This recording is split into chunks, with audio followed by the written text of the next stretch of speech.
yawada yedamu nyina asema mu nyina kwa ba twede amponyame adom wode atseyen tekyerema dabodwiem mogya redie frisane ane yekase asera eye ne na asenka ma twede ampona ne nyankopon nyame wonhyira wate nyame nhyira nyame na ena ede yatrasia no nsia Kasiebo ne yede som wo power 97.9 kasa fidie so TVS YZ radio SYZ 93.1 and yakabu me de Kasiebo ede som ene Water Power 94.1 ho Global FM ho sharp 106.9 Otakra de Sroma 92.1 Kran Kwanta Buam FM ewo Jazz Sekan Jinyame 107.7 or Sampa Nananum 92.5 for Afugoso West End Radio 100.3 Welembele Care for Paza Inglegia FM Obole Rich 98.7 Wasimfo so high radio bechem Oti Radio ewo dambai Wimpan Sampa Win FM Pusiga Sunset Radio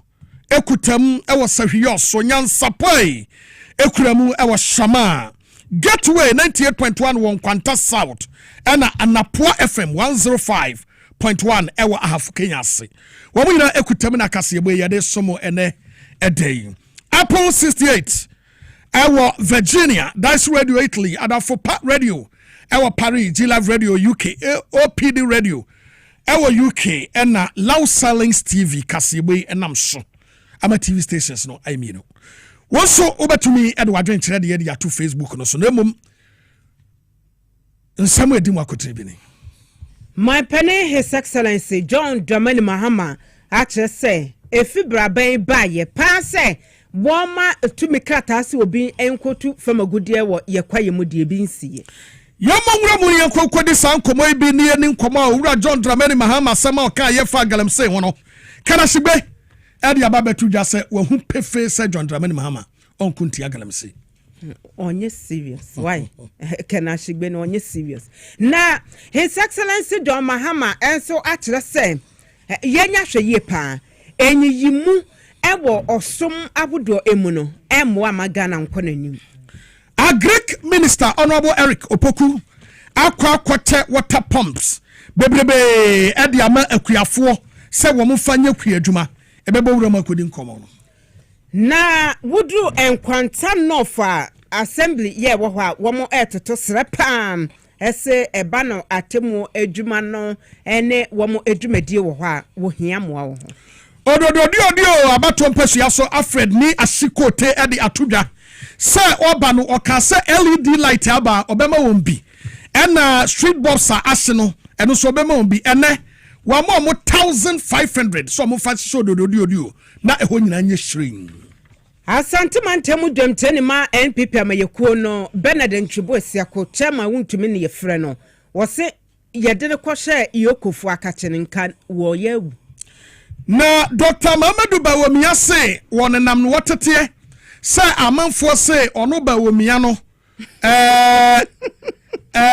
waba ye wanya hwi wo zongo ena yeto abansu zongo olusu poto oso ohia data Mumfamu data mra me prove say zongo olusu ni nyina ono abeya yeto ye obole homode wose wono de se won credit data wone wo enye debate data ene so no be kind of what e wo Kasiebo emu ye live e wo Facebook power 979 radio XYZ 93.1 TV XYZ Saso na bepose mana na manfo hene babo amabane wo ba ye page wo Facebook a wo benya Kasiebo bi ahwe YouTube ye XYZ broadcasting enima ko bi bo ye tudom ye de kase ye bremo ye mfa seda ema Piwak natural hair for a day 3P garlic mixture aba ye de aseda ema hack FK woman a day Haxa mixture ne haxa castles aba edama so satanfo dro kese pa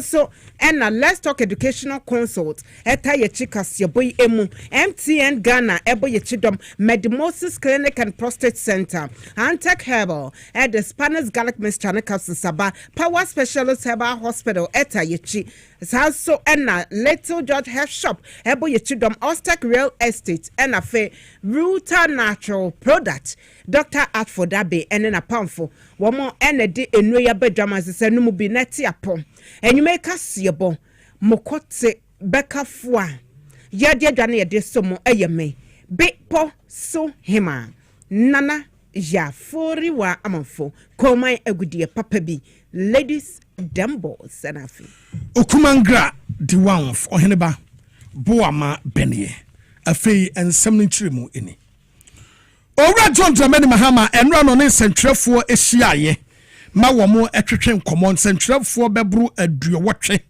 ena wone womo ehyiaye sentrefo no womo hyiaye no modos kakra ampa na owura John Dramani Mahama no womo hyiaye etwetwe nkomo no ena wode ba betu dwase wonya ne tiesa amanfo bi enenam ena womo ekeka se ane wo ba ye wo so beti amanfo agum enu ma sei na beko na so wo ba ye hu se wo ye hwe wo mu na aye bone ben no mo ye nhihye ne tesai eko ne se na ba ne se wo se ne nyina no amanfo ekire se wo mu enya hu ye ne wo kire mu sem ntombo ase esei ensam dodo a ye kurikire ade agu apawa so ye ase ye de beton a ye beton mo obi atobi no saa ensem no eye mako ahamienu 200 cases and the idea man hwehwemu fo so hwehwemu feko enkosi ase esase yempese yade asem no beko no otena eho akwa asem foforo mi yakwa kodi ntwo eti nsem no mu nyina no yehwehwemu feko si ase ansa na yade akọ na de yade kan aye adwuma yes say eno so ye interrogate operation recover all loot no mako aduowotwe ena eno so ye ho adwuma ena wasan ede to dwase na muhura fia ensam na mo kan no musi bi ni ho monto bo na mo hwe de ede kan sky train abrantia ye frɛ no adubuan wanyina court wogina ho afei gifty owari case de no wono so ho etia de na asem ye no katasumu mu aso yi owura John Dramani Mahama eno no na yentie na asem kan ne ye wia ye bekɔ ne ye ne Emmanuel Wilson akwakodi nkomo edi afa owura John Dramani Mahama nsemi ho. Understand that public accountability and the recovery of looted state resources are at the top of your expectations from my government. And let me assure you, my fellow citizens, that we've not wavered in our commitment for even a moment. Neither have we been complacent. What you are witnessing is not inaction, it is our steadfast adherence to due diligence, due process, and fairness in the pursuit of justice. Yes, our insistence on doing things the right way may afford those who have looted this country some temporary relief, but let me be clear, it will not grant them permanent escape. Across multiple fronts, active pursuits and prosecutions are well underway under the Operation Recover All the Loot. Over 200 cases are under active investigation, with about 80 people interrogated so far. Several prosecutions have begun, progressing steadily and remaining firmly on course. In the Republic versus Edubuan and 3 others, the state has submitted witness statements together with all other documents, and trial has commenced. And the first of 3 prosecution witnesses have been called and have been cross-examined by counsel for the accused person. With the Sky Train case, for instance, the prosecutors have secured a trial date, as all preliminary matters have been concluded and the trial is set to commence. For the National Service Authority case, due to its expansive nature, charges have been drafted and will be filed as soon as the legal year begins against the following person: the Republic versus Osei Sibe, the Republic versus Eric Nyaku, the Republic versus Gifty Owari. Also for the National Cathedral, we are awaiting a forensic audit from the Auditor General. Additionally, charges have been drafted and are ready for filing in the case of Republic versus Wuntumi and Akuntamaini. Why I am sama owura John Dramani Mahama wade etuja mo tika mu obetumi adwene e wo Facebook no so no ahwe bi nso yakwa homa so ne Emmanuel Wilson enkwa twetwe nkomo yewura wadaroma yemo akwaba ya minya we are chief crusader Edema Crusaders Against Corruption na owura John Dramani Mahama beba no wade tudwa nyina se wade oral ebeba wade baba kontia ketasese ene proye wo hwe enra ni nyia no a wade ema Ghana for se waso wade amanfo betum na so still obi anya nko ye no a response yi e kire se wo fight corruption ana uhu ni different Well, me that say yeah, fighting corruption. Well, a near you did kind of a perception. And at the other parts, so a dear friend in law. So, person to a see a crowd there, and this is the perception the CP. Yet, this is the chimo any law no. It's Obama in Brano Ayejuma. Ampa, the last election, one of the key things ma Urajo Mahama any NDC bar demo. A perception say na the Eswal administration, a Kufado administration, a full of corrupt people. Into perception no honmo. But you see, after the perception, Ghana for Nina a shame. Yenti to a anti-corruption crusaders, ye shame say you be move from perception to legality. Na omwa perceively omo engaging in corrupt practice, you don't be called Aquacujina court. Na say would you be Aquacujina court and no a year in Braquemuno, it take some processes and to say court of public opinion Odi assembly to jana amansan eboni pakone for. We know it is so unya evidence any other materials as how the court with me argue case out. Most often it takes quite a long time. And one thing I say the legal justice a grind it a bit slowly, but the baby didn't say bia we are not committed to it. Say we are committed to it. The baby ebe sons and ebe do so.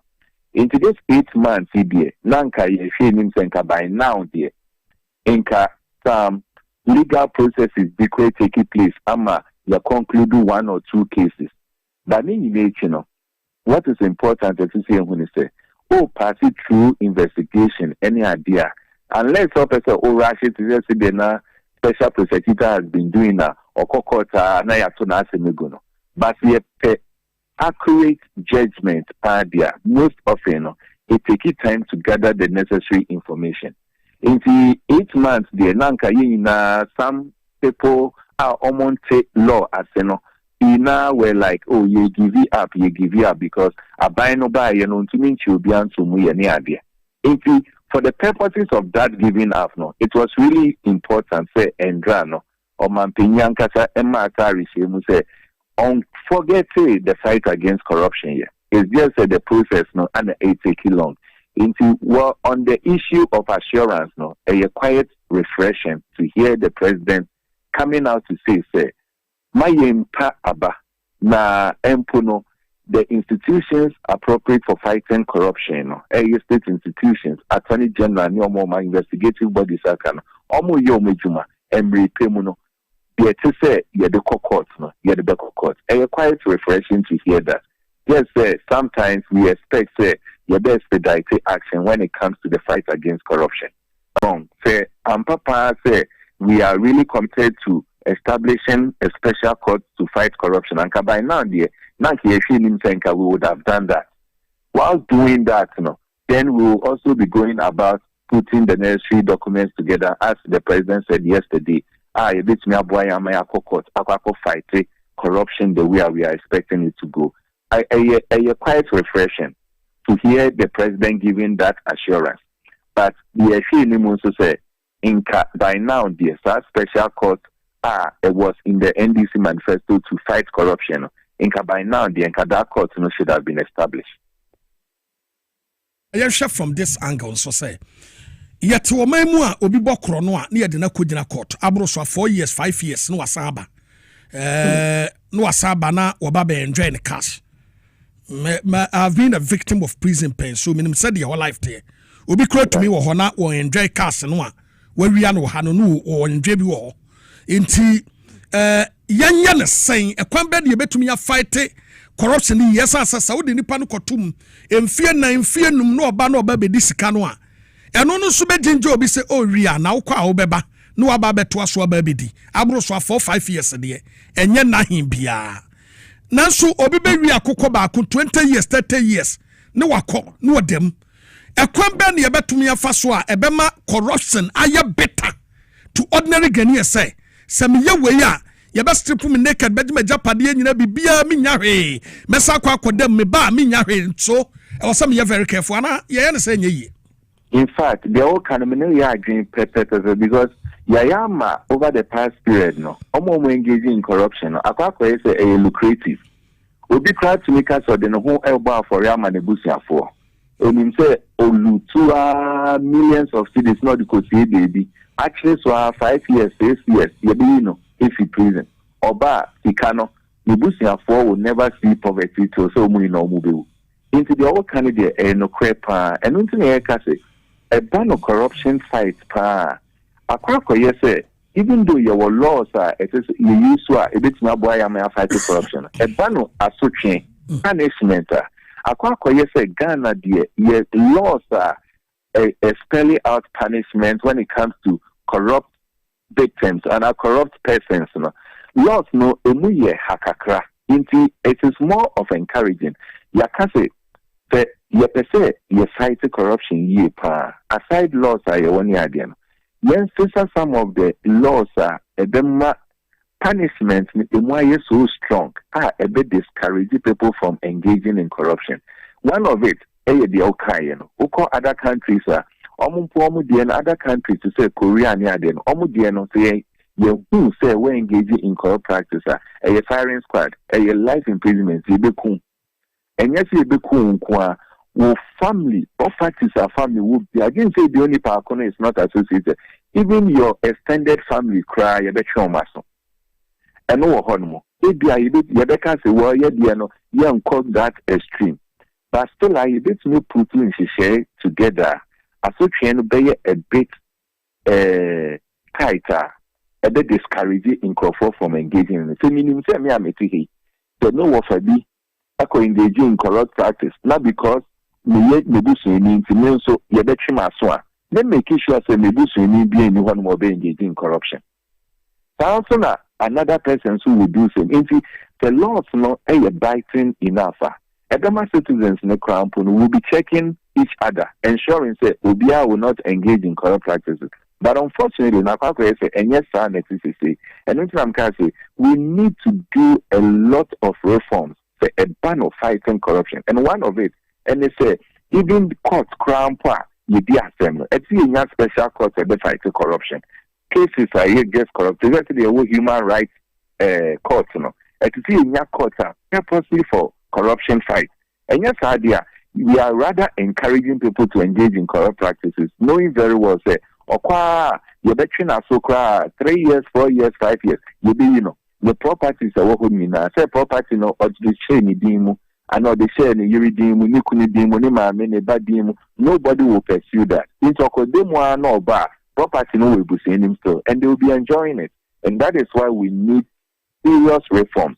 Reforms are better in Crawford. So reforms are a bit discouraging in Crawford from engaging in corruption. Mira, medose na bibia ni ebesaba unchen yedas papa. You, Emmanuel Wilson, a chief crusader, Edma Crusaders Against Corruption, and Yatinin King. Yatwa and Samano Esso, my penny, His Excellency John Domini Mama Enra, Wane and Satrofo Enshimudina Emuno, Asamba Koya Epiemu, Nanamo ya wotuo ediaboama Galamsey ya asayen sase ye bobre ewo manyi emu no ye betumi etu ase anase ano abrase wo kasa no ena wo kasa efibra na aban ebaye pass ye say ya issue license anase ya ma obitumi krata say wonfa enko kwayem ye forest reserves yibimu na wonkoye Galamsey anase wonkoye mine into famagudie de ebi ensi da wonyina ye enhyehyeye ya na by no edigu akwemu say esa ohaw na edokro yaman Ghana no wobehwe na watu ase esemo His Excellency John Dramani Mahama wodetu edwane yentie bi. We're also taking decisive action to protect our environment and natural resources from destruction. A dedicated national task force is currently in place, actively combating the menace of illegal mining. As a result of their operations, hundreds of excavators, water pumps, and other heavy equipment have been seized, disrupting the networks that have long exploited our lands and our rivers. In addition to enforcement, we are reclaiming what has been lost. 9 forest reserves have been successfully recovered from the grip of illegal miners, restoring these vital ecosystems under state protection. Our Tree for Life initiative is being actively rolled out across the country, targeting the restoration of lands degraded by illegal mining activities. Steps are currently underway to repeal LI 2462 to formalize our commitment to end mining in forest reserves. Let me be clear, since my administration resumed office, not a single license has been issued to any company to mine in our forest reserves. The repeal of LI 2462 is therefore intended just to crystallize in law what we have already demonstrated in practice, which is our commitment to protect these forest reserves. When His Excellency John Dramani Mahama and I attend in Canada. I'm so confused. Baby, I know. Baby, I want to know my day. My day. My day, Baba, you're confused. Maybe I will for us.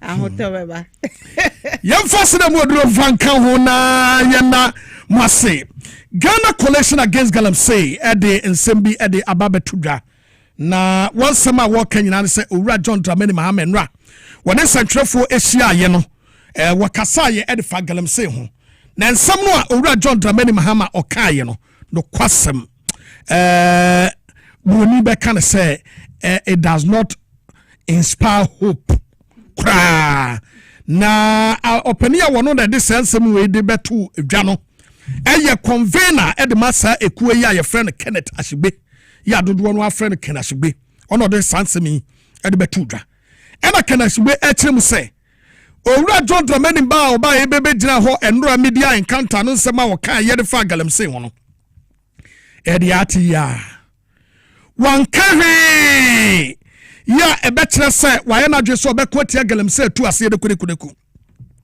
na ne nsem ne nyina no tre se ofua so e wode ekọ enu nti wono de no kwasem enura Owura John Dramani Mahama ampuso no kra e wo Galamsey ho na sansemi e na ye pese ye ne deputy director edema Arocha Ghana etwetwe nkomo Owura Daryl Bonsu yene no etwetwe nkomo ne yebisa na say nyembia wamu ekuyi ye Ghana Coalition Against Galamsey na yene wamu eni nkomo mfamfa de ekoso no na ahomte Owura Bonsu emse na homa no nyanto mo ena o matro no Daryl Bonsu some nti ye hwese yensa ebeka no na yene na di nkomo na homa no nya ento mu nti ka say ade no enye event enti se wo ye ade na koso a kane abaye etwam se Galamsey na ewo hɔ a ewo ye mamu dadada enfie bebre ni but kane abaye a etwam ne time no ena chance ye say niema ema agin semo Ghana babia ebi koso ewo ho enti se wote akire na ya wo say that crop back me declare state of emergency and then what next eti enye event eye process esa se ye de enhyehyeye egu akwemu empo womo a se yenimu so omo ye illegal mining a ye yi omo free ho a womo eden na ye de omo aye se be ya na nsa be kona no wenyina eye enkomodie ne hyehyeye se koso na sentam IDP mrante ya yeyi womo efri ho se womo ehu obi a oya small scale mining cry se Galamsey ne ya to ahye womo sui womo afa ekwan bi a womo nam so sensitize amanfo a womo ye Galamsey those communities no womo call no womo etu womo fo ekyerekere wom wo ye Galamsey a wo hawa e de bebanie ebe se mo pomuden obi be wo na ne banse ni ho sabe obi be wo ne ba hwe ni ho ni nyina ye ekyerekere enti eya dwen no wo bo modern ede nimdie no hye nipa na dwen mu mane hu se de wo ye ebe kwa ba bepra wankasa ye de hyehyɛ egu akwam apɛ bibia ma wo maye na wo mo so aseta ma ye yi enti obi tra nche ka se my pede mama aka nemu aye odema enra no enti oni the political will to fight against illegal mining na se nipa no wonimu de okeka oye hypocrite ka ni aban ne etwa mu no then oye ye wo Galamsey ho eti aban we ye na fam de se be ya ye betu Galamsey ase munya hwehwe wonimu no na mon support no na wontumi enya adwuma no nya de mo na mo nkyɛnkyɛn ye kyerɛ no o ma still there be onyamae yo nyamae ene ye beto aso Galamsey fight there say GM aye na fam there you obey because sa problem we has been there so me what prepare mo ma ye since ages na me hu poladomo kire ne asem bi okoka ye say so NPP communicator okoka say President Akufo-Addo Galamsey more than the John Dramani Mahama fight here. But the truth of the matter no say President Akufo-Addo pension so na nsuo no say more than Ura John Dramani Mahama pension. Na me de say yi police for a free sa operation Galam stop no operation Galam de no. Very good. My penny Akufo-Addo because all these areas in no. Omo they are done business. A full-time business at the moment kono. At peacekeeping. Because say you do to Galamsey site say ko fight here. Why ye? At say yaka say ko lebano. Ko patanto kwa. Obebano no why tam. Because every day me no ka say same is going on. E takwa police. Ye nyi twen yadwa. Dwumadi po mu die pa no no. Eno mo ba one say honorable Kupuku akwakoche pumps water pumps wonim ama kufibua and wakwakoche excavators and excavators na okoye kwache sa water pumps no okoye no omukọ mining site because one say omo ye mining no omo powerful water pump very powerful and na wakwakoche womo na okoche womo no onya mako bese 900 wow and was there be yam fa jantum nche no ena democracy just yes yan tano se there be ye no omo fa bi nko and odi ama agric minister say agric minister won che yam fa nya agric say de be ye betumi dia pumping nsuo ni nya ya it is a say no me no ka say northern region enya 100 greater Accra enya 100 Volta region, Oti region, Blue East, Upper East region. Sa regions when you no allow Galamsey. Regions in Kayano Akano Amuti Mudi, Asante region, Almighty Asante region, Almighty Eastern region, Western region, Western North region. These regions no. Any yadi Galamsey atum, any hafu. It one abo Kupuku no am yadi yimfudie. But on one region, be to me uncle. Because Galamsey. And these are the powerful water pumps. It is abani ye we are a quambe beam non fason fighting Galamsey. Your 9 your forest reserves no. Wouldn't say a muma kun 9. A to trafo board ebo mu. Ya oko one of the forest no abroni nkran. And no omoye community nipa 10,000 e se ho. You are destroy forest no kwa. It took ama kufibu ana ne mlante and they to me kokode sa kwaye free wansam me kura no mesre honorable say e wo mu a omo sanko back no mo ko hesam kofo na saba taban ye wenyi all this wedding na ban ye na kanisegbe wa ba be gina ho because enya wa ban ye true na do dan ko Akufo-Addo apenso e na briwa ni nkrankuro ye tetere ye e be ka Ghana map ni ono kra ka se wo de presidency to so wantumi amfight Galamsey kana shigbe papa tie woni sa wukuo no dan na mo ye fa ho da asam kra na mutumi bisa no eti abayaba afa no wanya bosomi wotwe wogusu ye adwuma so far interventions ahodo a wode agu akwemu da bia na mo pese yenye adwuma na no wo ye nti munya hypocrisy ne amanyosam na mudi wewra mu because enye wo party na wa ban mu a wo ye nti omanya loke so mamanke nekuo no mbegu no kamuni be wie na papa na sa ko ye ni pasen nipa ba ko mienu bi mama ye nya sama manke na mbete na anti coalition against kana shigbe wukuo no members mo yesen no what woni momododo jai sad ha woni momododo won da bia NDC baswa anase anytime John Dramani Mahama beba bia no esanse ne nim ye mo ha na one mo sere na wo munumuna na wono de mate se jam de ye di na tem kura no a said ye te bia no hu ye kura wo besrenti no eni tem bia no obegyina nsu ase atwa ne sekan wo firi nsu na se pia na wone na ba besre munya nya twum suba no kana sube ye no mi ye no na tikrum ha e na wo kan ye say wo so wo support the fight against Galamsey say nya baye na yewa ankenna ka so ma ye resource de asie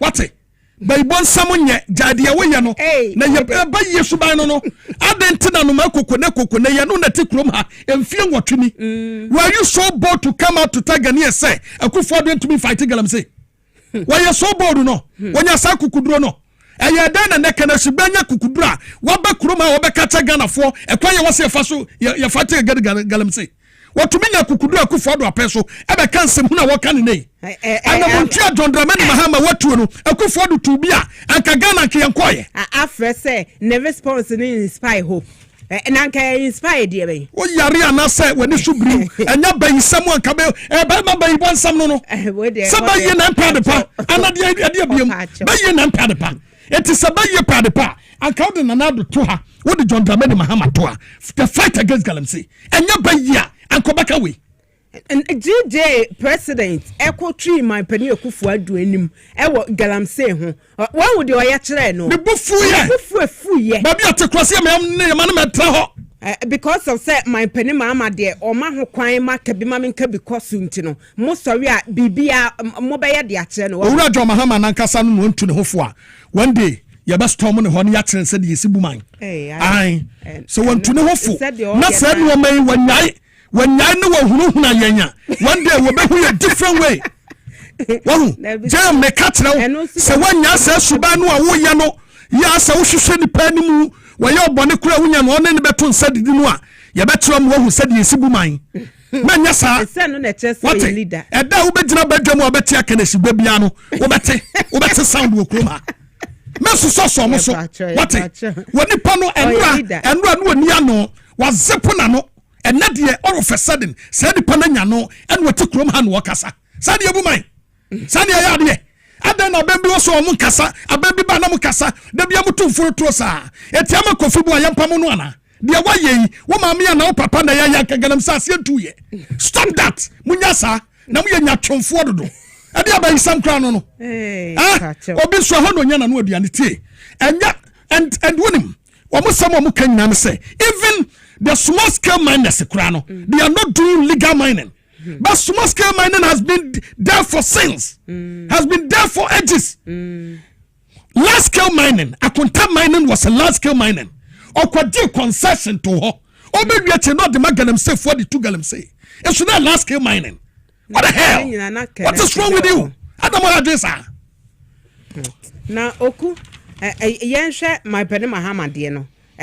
Aha enti kama kofibu ade ne wie na yemra my penny agre kede no ayo ene honorable kupoku te said ye ka ya no wakwa donate say no man ya eye water pump powerful ones no wakwa donate bi e de ama ya region bia no mantem bia no obi anya waha so mumfa nkonkoye kuadwuma na kuadwuma emfa ne toma papa emfa emfra eno na mbobo so say atifido mantem northern region enya bi north east enya bi upper west enya bi savannah enya bi greater accra enya bi volta region enya bi otinya bi blue east region enya bi upper east enso enya bi a wo mo ede kwakwaboa makuadwuma akoso na wo mo anya bi no wo mo so abtrase am ye de Galamsey ase wo mo nsase inti hooray womo enye bi honorable Eric Puku ekasai Galamsey fight na aban ye task force no call field no nyoma um CZ ye no na water pumping machines mako 900 so eka ho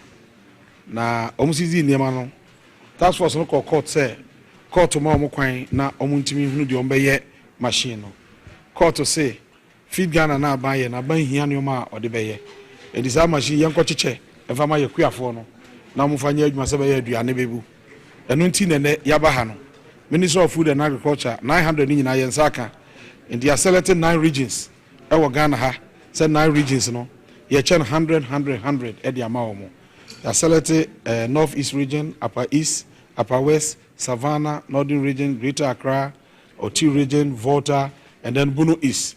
Reason I they selected regions in say we me regions are sa illegal mining no ebi nko ho ye mpese ye de be ko ba bi o me illegal mining no na de akomo obi na chena na asan ko ba bi aye illegal mining na e ba sa na amwa na ye wo cooperatives o ho ya form a mo ye ku adwuma no enti ye ministers no ko duro am no mo regional directors betra se no mo hwe cooperatives na ye de we mo be boa o mo dwumadie no na ye de ama wo mo na ama ku adwuma no so apagya na obia nso enya ho emfaso meji se yetimi de koboa ma ku adwuma ye na mo nsantwerefo mo didi yenso ye didi ye nua no ogan na nyina obia didi a na je se adwuma ye na ye emfaso e de ama ye nyina Why nsɛm a Honorable Eric Opoku wade etu dwan wate no Northern Regional Minister Honorable Ali Andof John enso ejina nemu e de asede mu oduro de ma minister sɛ waboa ebema agriculture dwumadie atumi akoso na what koto esre sɛ daate bi no sɛ emu bi ba onfa bi meka ho na won a won so wo ba benya no so onfa nyeku adwuma no yie sɛ de be ya emfudie betumi adoso na yenya aduane papa adie. You are all aware of the fact that these machines that are given to us today, 9 regions, they were seized from Galamsey sites. And you all know that our government is poised to fight Galamsey with all the seriousness that we are going to do it. We will ensure that we do it. And so if these machines are seized and just given to all the other regions, it will mean that the likelihood of some of these machines finding their way back to the same Galamsey site is high. And so the Honorable Minister for Agric carefully selected 9 regions, of which my region is one, Northern region, where you cannot find any Galamsey activities ongoing there. And so the general public is very assured that these machines will be used for productive purposes and not for the same purposes. And we are here, we are given every assurance to everybody that when we get back with these machines, we shall contact our various regional agric directors, who will also contact various district agric directors. They will identify various farming groups, and then these machines will be made available to them. They will be told explicitly as to how these machines came about. Honorable Ali Adolf John, Northern Regional Minister, and what is the na His Excellency John Dramani Mahama, or the other say, add to a jar at the Asa Ghana Funyina say, Yanamaway, Yenina, say, Obi ye Christoni, so a Yemozemini, say, Waya Obia, Waya Yanam, Eddie Bieno. Ye nyina yet wasum dream eti nipa bi a womo sori a womo keka ensem bi edede takra wo gem na nam so ema edementi me ho ase ba wo osum emu no wabokoko se womo enyan na ne nyina emu no we eye adese ya wode etu edwa ebra regional chief imam for Nessa chief imam ahodo mantam emu no womo ekọ man pene John Dramani Mahama ne nan so eno ekodi enkomo. And the first was to significantly reduce the Hajj fares. And so as you remember, we cut the Hajj fares from 75,000 cedis to 62,000 cedis. And it enabled many people who had the intention to perform the Hajj but had found it financially difficult to be able to do so. This year's Hajj, which was the first that was handled by our government, had some teething challenges, but it has enabled us to revise our notes and to be able to correct some of the challenges that happened.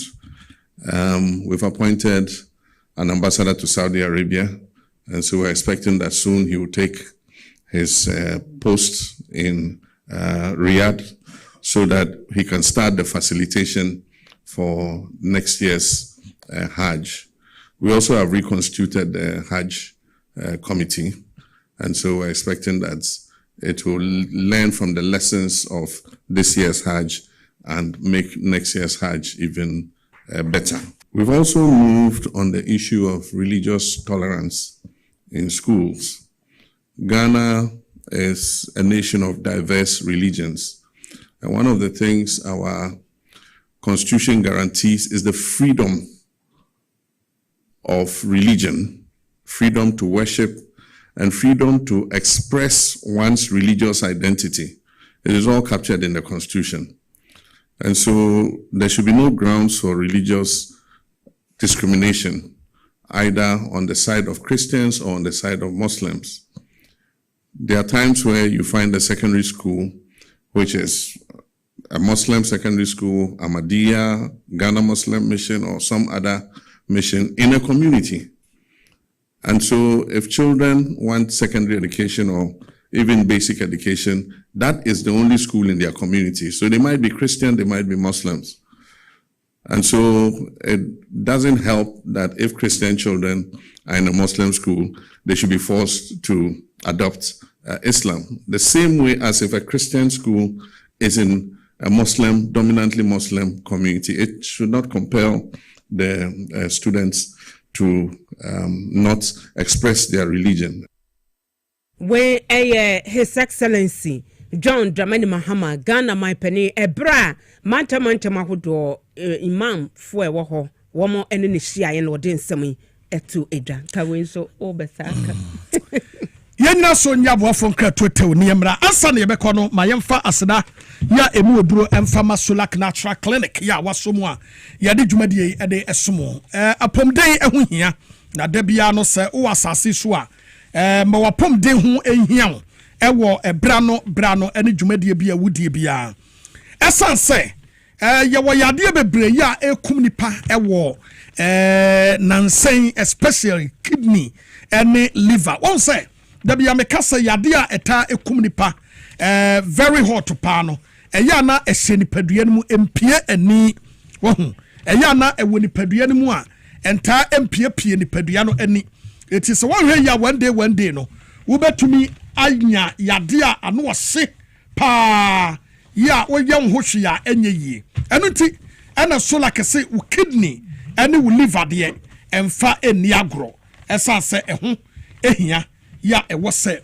mutu so bata papa ya ebetumi aboa tie ni atia no se enuoma bebre ekoso ewa asase we so a se wanhwe ni ya daache ebetumi de we ne yekese e de abrɛ watena se pen abisa se meyamu nu wo masen enete won se wunya yade bi te se osa yamkuro na se wantritia na se woyam kuro eye stomach ulcer the way besie di wunya tan wani no utumu say yes yade ya tan mani e wo wiase the same thing ene yade nka ya ekeka ho enunti ena Solak Natural Clinic say woyam no manyi nada fabra me hwema say yes stomach ulcer say ye liver conditions say ye kidney problems say ye den say ye den na kate na wasa odiba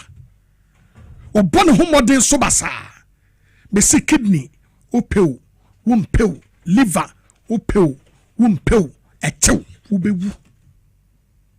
ubewu wankasa wani tuase yade abomi automatically akwala nbeso say he will come back or he will deaf and atu no minia taking it serious. We liver and we kidney dear and fen yagro. And yam crow and abeto yam. Emma ya say a dane ababe cancer. Solak Natural Clinic el homa. And then no mammy and say na me bosso. And Fawona said ya pomdeno aya kudro. Koko komlemle. Biayo Ben Harvard Senior High School no. Frano. I was 0553 93 2631 0553 93 2631 etina me kan tell say ko Solak Natural Clinic wo kokumlemle Dr. Nkasabe trans nyame yadoma wo tena no wahwemo ena wo hwa no nso hwa boso me ne wo mu fa ko na prostrate ye hwema na yade yanku 0553 93 2631 0553 932631 ye jira so aja bo afon kra to tawuni aba ye ba nkomoni bi wachire ye de beto aso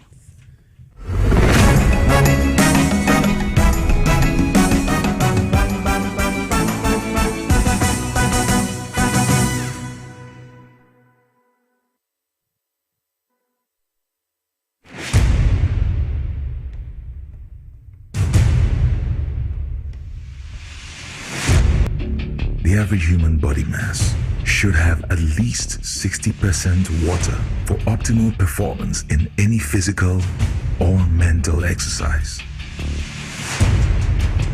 We can help you maintain it naturally.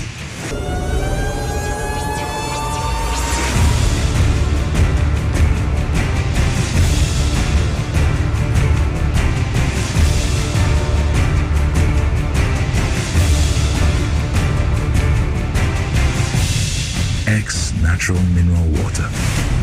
Simply natural. For bulk purchase, call 0596 273 546 or 0596 273 547. This advert is FDA approved.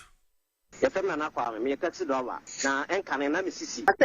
be wardrobe. Just a mafuno prasa, you see, Jimmy and Casami, first me, and Nancy. Overcast the baby Shemi Subino, and Copodi, I be on my Yansan Kitoa, and I'm with the Metro Catona, Nefa Shaman Quano. Mediabe, as a 3 years in Anna, as a Midinawa, the name was the Sinas and Macua, but the American could be almost so much. The best 3 years in you, Sama, the Majesty and the Medina. And I'm coming prep. And that's 4 days, and I'm a coto, 3 garlic mystery. So I'm a cousin and coupon when I'm there, and they have no castle. No one told me, but you want to catch it. 3P garlic mystery. When you do a memo from pharmaceutical shops and herbal shops, Fred Piwak, 024 89 288 24.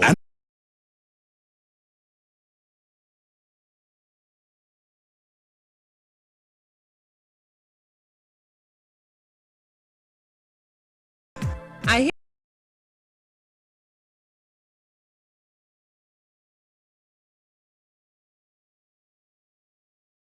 hear my car can be checked here without going to Accra. Sure,